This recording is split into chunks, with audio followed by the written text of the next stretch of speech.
Hey Rob, Matt Pickett here. I just wanted to show you a cold start of this thing. Hopefully put your mind at ease a little bit, because that starting thing had me bothered. Hopefully it bothered me more than it bothered you.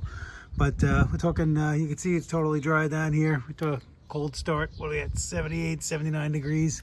Nice spring day here, 72. So I just want to give this thing a quick fire and hopefully make you feel a little better about things. So let's see.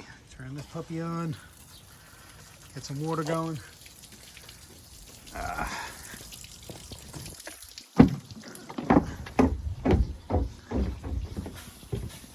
One sec. Battery switch on here. There we go. All right. Let's see how we do. Put this off here.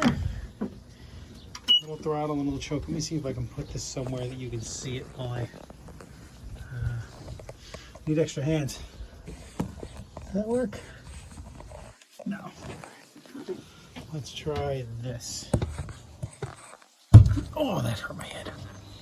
Hold on one sec.